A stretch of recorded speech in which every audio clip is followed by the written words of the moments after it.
हाँ जी, अस्सलाम वालेकुम।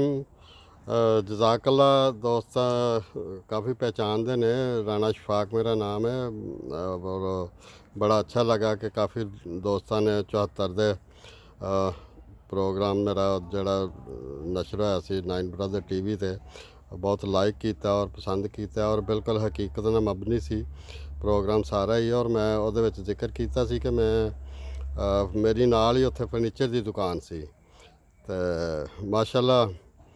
फिर उस तो बाद जर्मनी यूके काफ़ी अरसा कम शम करन तो बाद ऐसे साल ही जनवरी ਦੇ ਵਿੱਚ मैं वापस फिर आ गया जर्मनी गीज़न।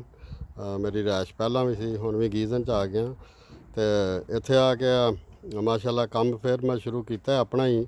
ਉਹੀ ਪੁਰਾਣੀਆਂ ਚੀਜ਼ਾਂ इंशाअल्लाह ताला ਬਣਾਵਾਂਗੇ और अपनी पुरानी यादां ताज़ा करांगे। दोस्तां नूं भी दसा चारपाइयां बनाइयां ने, मंजी कहंदे ने इहनूं और चारपाई भी कहंदे ने।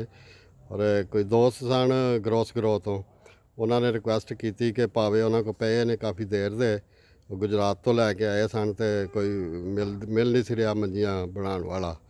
तो उन्होंने कहा कि जी तुसीं मंजियां बना दो। मैं फिर उन्होंने कहा मैं गीज़न रहना वा तो इत्थे दे जो मैनू, मैं वर्कशाप इत्थे बनाई हुई है तो बना देवांगा। वो फिर मैं इंशाअल्लाह हुण काम शुरू किया दोबारा तो इत्थे आन के तो यह चारपाइयां बनाइयां ने। देखो दोस्तों ने पसंद आनगियां। होर भी इंशाअल्लाह ताला असी कोई अपना पुराना डिज़ाइन वापस आ रहा तो कोई पुरानियां चीज़ां बनावा करांगे बैठे तो दोस्त इंजॉय करनगे। तो यह तो एक सैट बनाया उत्थे नासर बाग के सामने कोई दोस्त ने, उन्होंने कोई घर खरीदया अपना तो उन्होंने कहा जी असी मंजियां बनानियां ने। तो मैं कहा जी मैनू कोई नहीं तुसी दे जाओ तो मैं बना दाँगा। वो है देख लो तुसी तुहाडे सामने बनाइयां ने चारपाइयां तो ये हुण जाणगियां जी इत्थों गीज़न तो ग्रोसग्रो तो उत्थे इंजॉय करेंगे लोग।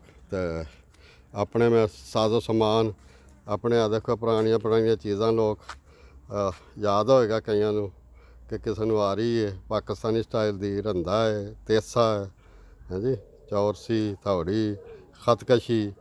काफ़ी दोस्तों नूं मेरे ख्याल बड़ी देर बाद चीज़ां भी देखियां होणगियां। तो मैं अपना साजो समान नाल ही रखिया होया, काफ़ी पुराना मेरा समान। तो इन्हां नाल ही हल्का फुल्का आराम नाल जड़ा वो करते रहीदा। तो इंशाअल्लाह ताला इस तो बाद कोई होर चीज़ शुरू करांगे। होर किसी दोस्त नूं अगर मेरी खिदमत हासिल होवे तो मैं हाज़र हाँ। तो इंशाअल्लाह ताला जड़ा ना दुआवां च याद रखना। तो खुदा हाफिज़, अस्सलाम वालेकुम।